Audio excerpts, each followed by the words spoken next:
How did it start? So in 1983, Corrigan, Detchand, Fraley, and Lewis investigated Young-Mills instantons in dimension greater than 4, motivated by all the papers on supergravity in dimension 10 and 11 that were being published around that time. So that's this paper. And so their idea to generalize the idea of instantons in higher dimension was first look at the instanton equation in dimension 4, and an obvious generalization would be to substitute that tensor epsilon mu by a tensor t mu alpha beta, and t is totally antisymmetric and relates to the structure constant of the subgroups of A. So d is the dimension of the space. And so we will refer to this equation as the secular equation. And so, of course, the idea is which subgroup of A should be and what's the value of lambda we need so that we can have a solution. So they suggested that in dimension 8, the most interesting case came from the maximal subgroup in the spin group spin 7, and the value of lambda are calculated to be -1 and 3, and turns out we should take the eigenvalue -1, and that will produce 7 equations, whereas for 3 it will produce 21 equations and may not always give a solution. And the tensor T mu nu alpha beta will relate to the structure constants of the octonions.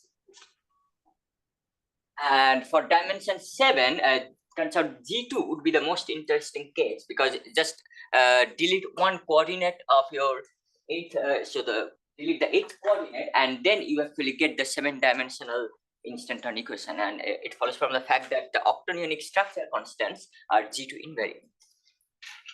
And they also briefly mentioned that why they didn't look at beyond dimension 8, it was the absence of division algebras above higher than dimension 8.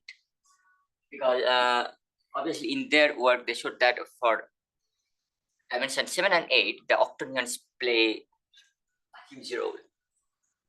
So let's review octonions very briefly. So the octonionic algebra O is isomorphic to R8 as a vector space, and is non-associative algebra with real dimension 8.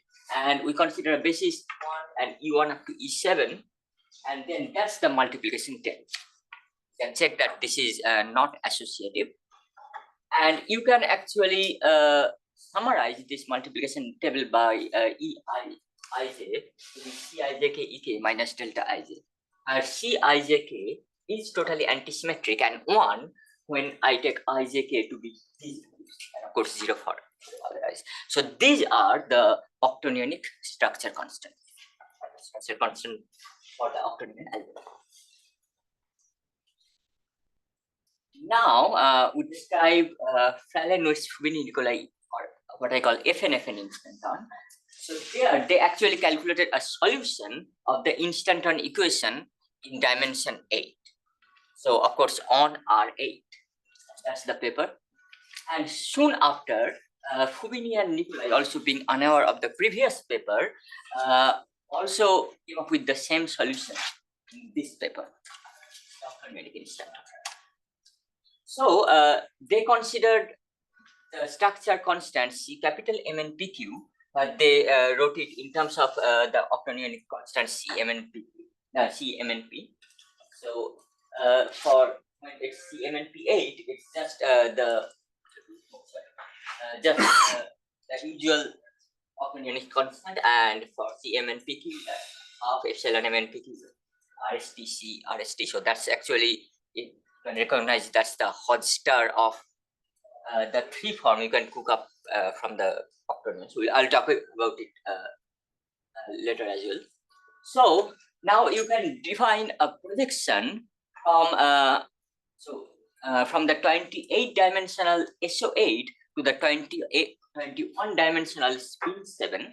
Of course, there's linear algebras by this projection formula, and you project the generators of SO8 to spin 8. So this GMN is a generator of your spin 7, and then you consider this ansatz for instanton AMX to be GMPFX, or F is this LPFX, and then from this instanton equation you actually calculate the curvature from that connection and plug it in, and it will spit out this instanton. And we refer to this instanton as the FNFN instanton in on R8.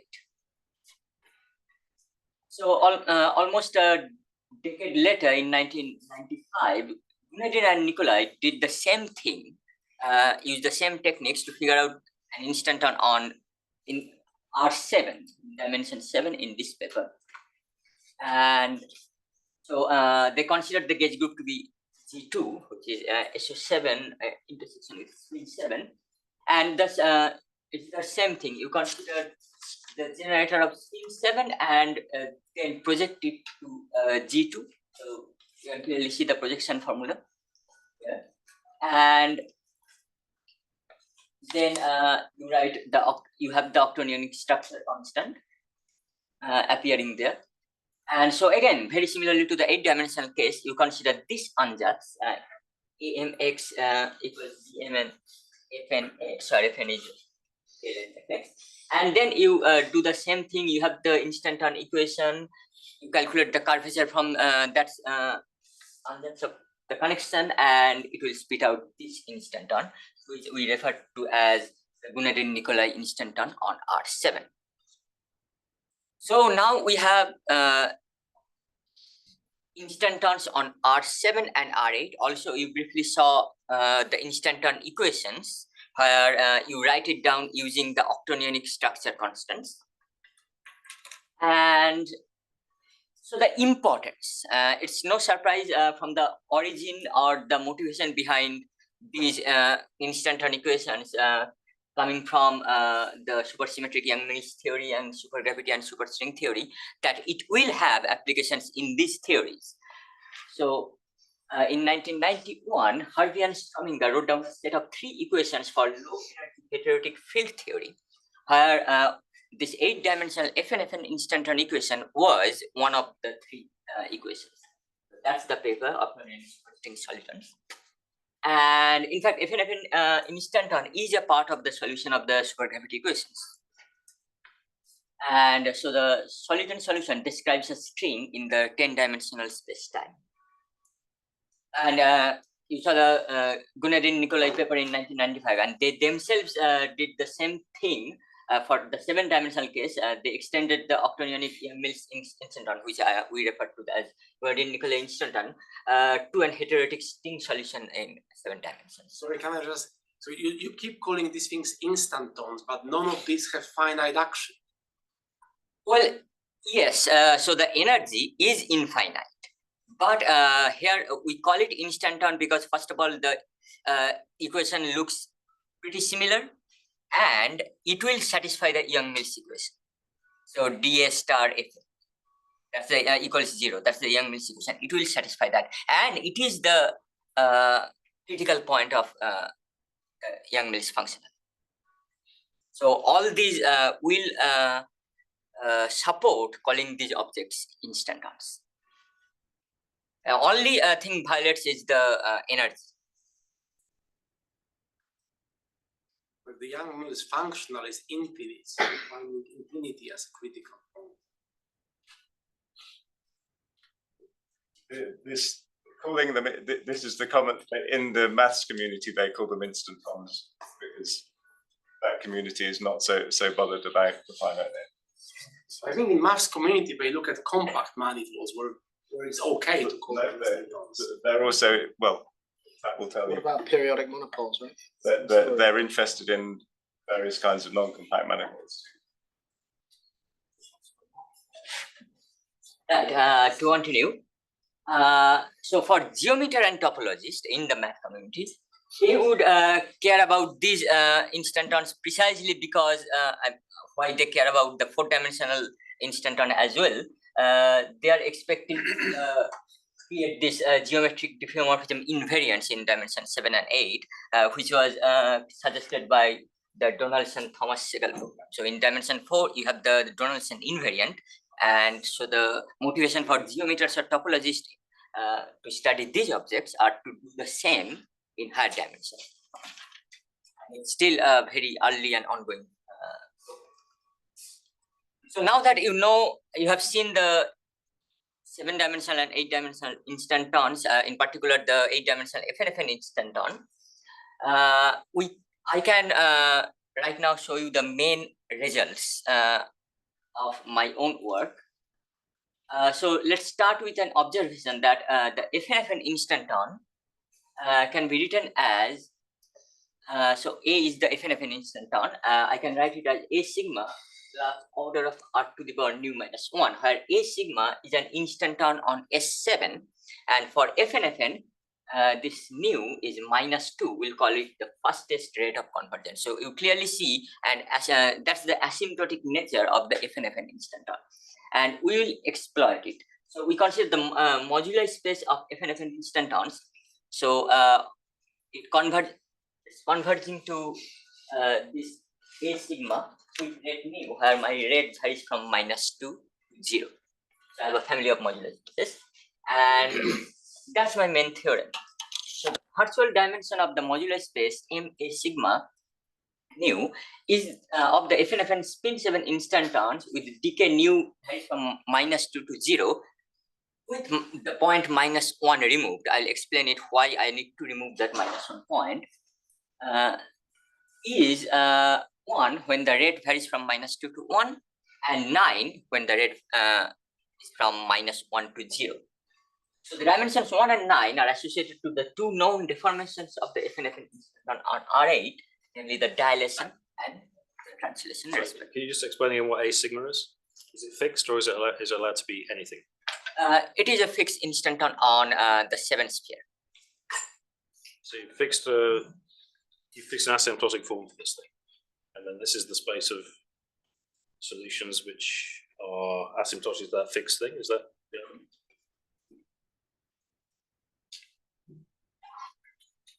And so another ongoing project. Okay, so one thing I didn't mention here, why virtual dimension? I'll talk about it. Virtual dimension means we haven't proved that the modular space is a smooth manifold yet, and if we can prove it, it's a smooth manifold. We'll call it an unobstructed instanton. So this is an ongoing project. First of all, to prove that the instanton is unobstructed, which means proving the modular space is a smooth manifold. And second of all, there's an uniqueness result, which says there exists a constant C, yet to be determined. We know it exists, we just need to calculate it. Such that if A is a spin 7 instanton on R8 converging to a connection A sigma on S7, satisfying this bound, then either A is obstructed or A is the FNFN instanton, which means FNFN instanton is the unique spin 7 instanton converging to a connection A sigma on S7. So as I said, the ongoing project is to prove that the modular space is a smooth manifold, which means proving that A is unobstructed, in which case we will end up proving that the FNFN instanton is the unique spin 7 instanton with this asymptotic property. Any questions so far? What's the characteristic class for the spin 7 instanton over Well, the second this quadrant? constant C will actually come from calculating that object. We haven't been able to do that yet. We are still trying, but the constant C is so this minus integral trace of FF4 for the FNFN instanton is the characteristic class, and So I still need to calculate it. So we don't know that yet. Okay, so If you know a smart way to calculate it, please let us know. Yeah, exactly. maybe you can calculate the, well, if you try to do it topologically, so you've got this, you could think of a transition function on the S7, you trivialize on the ball inside and outside, and there's a, I7 is Z, I guess, It's for not this one. trivially on the outside. And so, So, I mean, you Yeah. can't trivialize on the outside. you can't trivialize it on the Because outside. the connection on, Oh, this is related to the infinite energy. well, the connection at infinity is not flat. Oh, okay.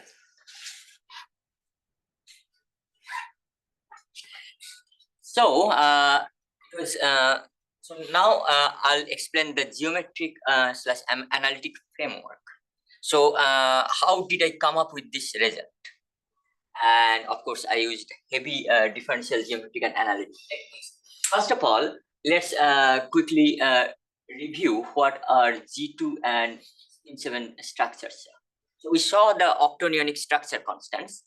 It's so totally antisymmetric, and so we can write down a 3 form on R7, which is the imaginary part of the octonions, as phi equals 1/6 of Cijk EIOA.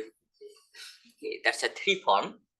And turns out the stabilizer group of this 3 form is the exceptional Lie group G2. And so globally, if we start with a Riemannian 7 manifold and we consider an orthonormal basis E1 up to E7, then the 3 form, which I just wrote down explicitly, will be called a G2 structure. And if further it's torsion free, which means d phi equals d star phi equals 0, then the manifold will be called a G2 manifold. Example, simplest example would be R7. Now there's weaker condition where my phi is not integrable and the G2 structure is not integrable. So my d phi equals tau 0 psi, where tau 0 is a non-zero constant.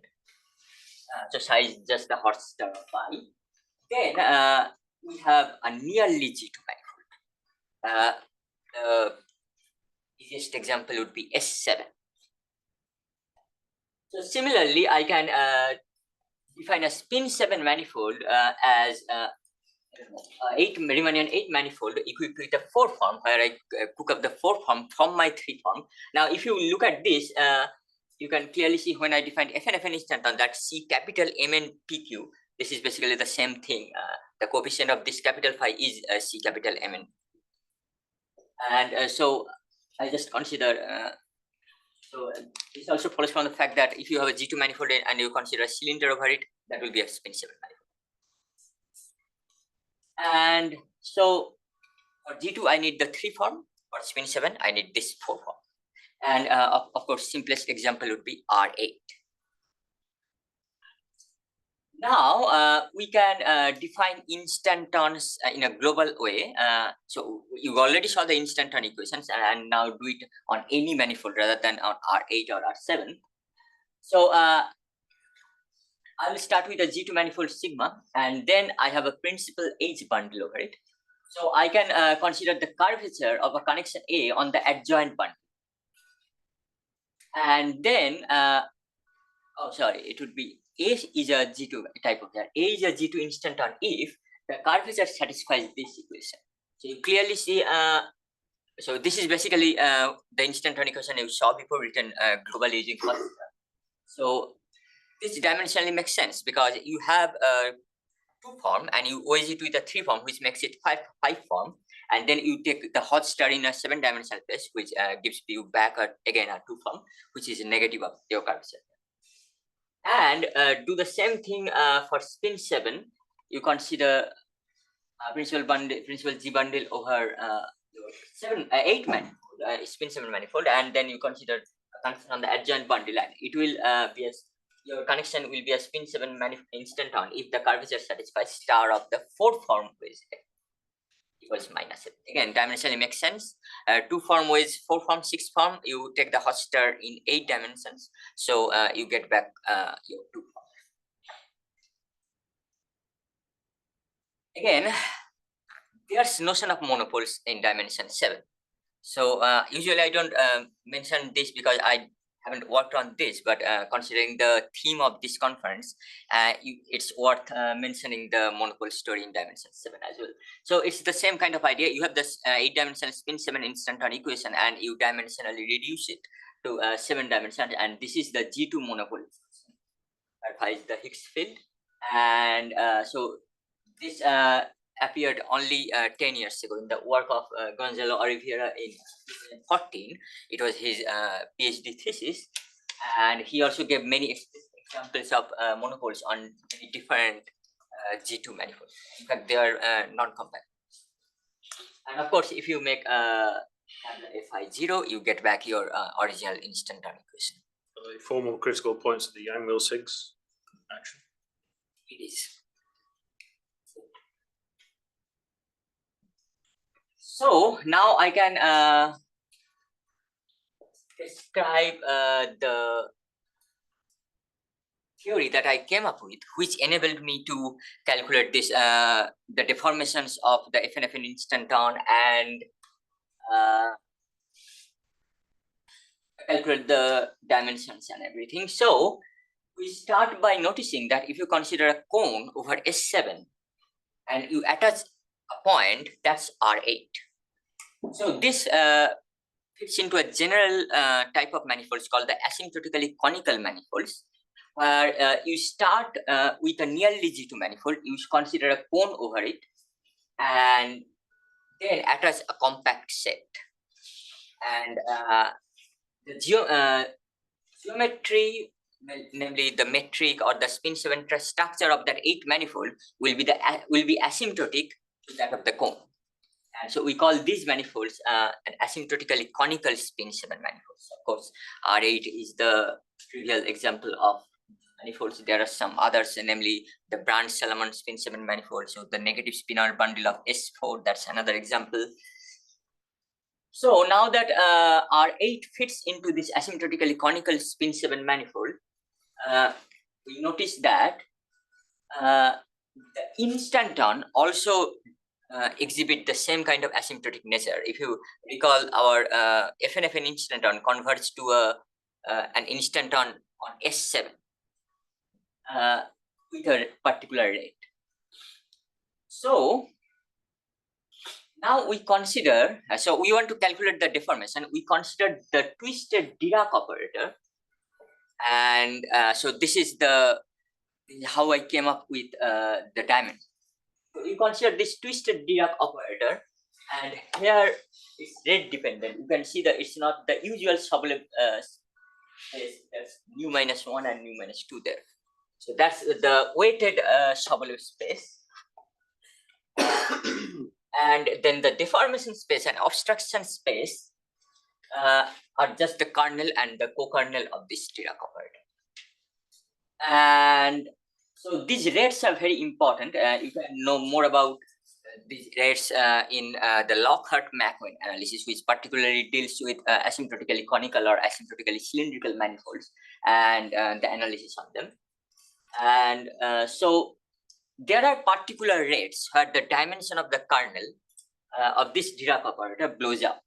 So you need to remove these critical rates. In fact, if you remember the dimension of the modular space for FN instanton, we removed the point -1 from -2 to 0. And so -1 was a critical rate. And there's you also saw that when you crossed the critical rate, the dimension jumped. Before it was, the dimension was 1, and after that it became 9. So there was a jump of 8 dimensions. And again, that follows from the Lockhart-McEwen analysis. And ultimately, of course, you need to know the dimension corresponding to at least one rate. Once you know that, you can jump up and down based on looking at how many critical rates are there.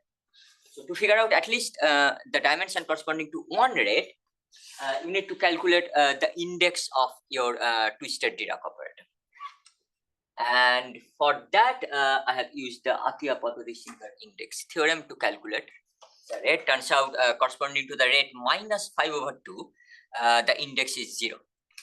So above that, there are two rates, namely -2 and -1. So when it crossed -2, the rank jumped from 0 to 1, which you saw in the dimension of the modular space.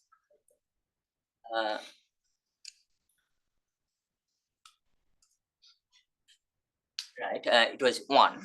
So it was 0 before -2. When it crossed -2, it became 1. And then when it crossed -1, which was another critical rate, it became 9. And so how did I calculate the critical rates? I have unfortunately a few minutes time to describe that. So the Dirac operator that I wrote down was on the spin 7 manifold, 8 dimensions. So I also considered the Dirac operator on S7, twisted Dirac operator again. So it's very easy to prove that by relating the 7-dimensional Dirac operator with the 8-dimensional Dirac operator, that if you add 5/2 to your rate and it turns out to be an eigenvalue of your 7-dimensional Dirac operator, then that rate is a critical rate. It means to figure out this critical rate -1 or -2, I needed to calculate the eigenvalues of the 7-dimensional Dirac operator in this range -2, -1. And that's how I figured out the critical rates. And then I just needed to do the index theory to figure out the dimension corresponding to one rate. And that gave me this modular space, dimension of the modular space.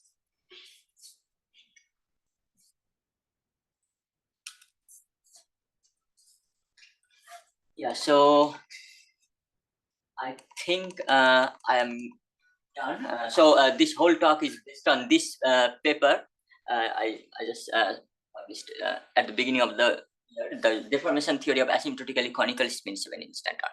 Of course, there I described the deformation theory where you can consider any spin 7 instanton on any asymptotically conical spin 7 manifolds, and then of course used it on the FN1. And in fact, right now I'm doing applying it to another instanton. So I mentioned the negative spinor bundle of S4, the Brand-Solomon spin 7 manifold. And recently, Clark and Oliveira wrote down an instanton on that manifold. And so I just kind of finished with the deformation theory of that instanton and wrote down the dimension of the modular space and everything. So that paper will hopefully appear soon. And so these are a few other.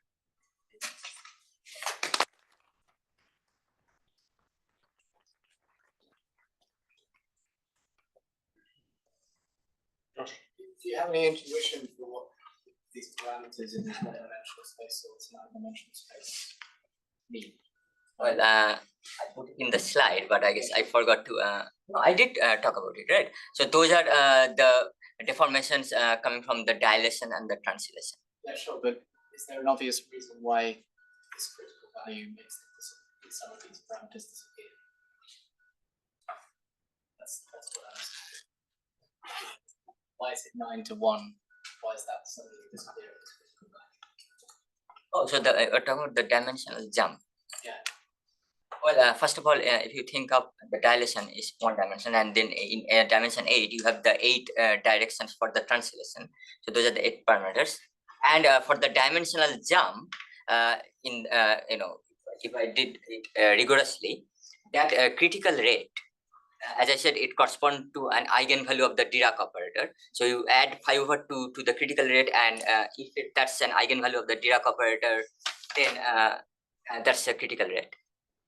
If you have a rate and add 5/2 and it's an eigenvalue, then that's a critical rate.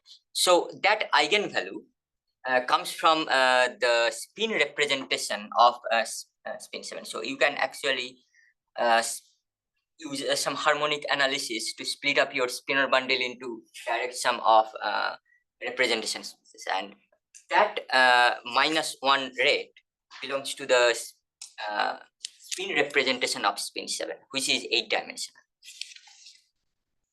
So the point is the parameters don't disappear. Yeah, The exactly. corresponding zero modes just drop out of the Sobolev space because they don't satisfy, they don't decay fast enough to be in that mode. Any other? Yeah, Manu? Yeah. S7 is the famous example which has 28 inequivalent differentiable structure. How do those affect the eigenvalues of the Dirac? Well, we considered the one that comes from the usual R8. So that's the structure on S7 we consider, because we need that correspondence between S7 and R8, and for that we take the usual. Yeah, because so you can always think of this S7 to be the boundary of R8 at infinity. So the smooth structure of R8 restricts to the smooth structure of S7, and so that's the smooth structure we take. I think importantly, these are the nearly parallel G2 Right. boundaries, and that's the next talk. Yeah. Right. We kind of set up the basic motivations behind the nearly G2 instanton. So the instanton A sigma on S7, which the FNFN instanton converges to, is a nearly G2 instanton. The deformations of that we'll listen to in the next talk. Can I just make a comment? Yes, please. Hi, just a comment on the thank you for the talk. That was very good. Comment on this infinite Yang-Mills energy thing. Why mathematicians care, I guess. If I believe if you tried to look at scale invariant instantons on R4, you'd actually just get flat figs that are flat on a copy of S3, whereas you have things on S7. You have non-trivial, non-flat connections, which give you scale invariant instantons. So that's one reason why it's sort of too restrictive to just look at things that are asymptotic to flat connections, which would be forced upon you if you had finite Yang-Mills energy.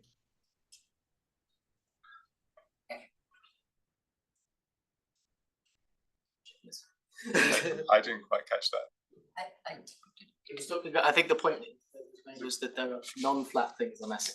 Yeah. And normally you ask for F to go to 0 to have